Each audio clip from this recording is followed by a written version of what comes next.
Udvash top 100 এর অনেক student বইটা চান্স পায় না, সিকিউরিটিও চান্স পায় না। তুমি একটু সার্চ করে দেখো, মানে জাস্ট একটু খোঁজ নিয়ে দেখো। আমি নাম ধরে বলতে পারবো আমার ব্যাচের কারা কারা টপে ছিল এবং কারা কারা চান্সই পায় না। আমি নাম ধরে বলতে পারবো, বাট আমি এটা করতে পারবো না, মানে আমার এটা করার রাইটস নাই, তাই আমি করতেছি না। বাট এরকম লোক আছে, কারণ ভার্সিটিতে চান্স পাওয়া কিছুই না, এটা চান্স না পেলে কিছু যায় আসে না, আমি তাকে নিয়ে বলতে পারি, ঠিক আছে। বাট কথা হচ্ছে তোমার টার্গেট যেহেতু চান্স পাওয়া, এটা মাথায় রেখে উদ্ভাসের টপ অনেক পোলাপান কিন্তু ঝুড়ে পড়ে যায়। বুয়েট সিকিউরিটি কোথাও চান্স পায় না, কারণ উদ্ভাস উইকলি আর বুয়েট এক্সাম পুরোপুরি এক জিনিস না, সেম গোস ফর সিকিউরিটি। আবার ঠিক একইভাবে উদ্ভাসের একদম লাস্ট দিকেও কিন্তু অনেকে টপ করে। তো তোমার টার্গেট যদি শুধুমাত্র উদ্ভাস হয়ে থাকে, তুমি খুব ভুল একটা দিকে যাচ্ছ। জাস্ট এই ভিডিওটা রেকর্ড করার পারপোজে এটা তোমাকে এই জিনিসটা ধরাই দেওয়া যে তোমার টার্গেট যদি শুধুমাত্র উদ্ভাস হয় ভাই, বুঝে তুমি কিন্তু বুয়েটে পড়বে না, তোমার টার্গেট বুয়েট, ঠিক আছে।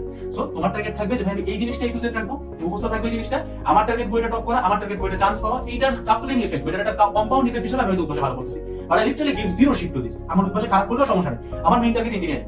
এখন যদি তোমার মেইন টার্গেট ইঞ্জিনিয়ারিং হয়ে থাকে, বাট তুমি দেখতেছো যে উদ্ভাসে কন্টিনিউয়াসলি খারাপ করতেছো, তার মানে এটা একটা ইন্ডিকেশন দেয় সেটা কি, তার মানে তোমার ইঞ্জিনিয়ারিং এর জন্য ঠিকমতো পড়াশোনা হইতেছে না। বুঝতে পারছো?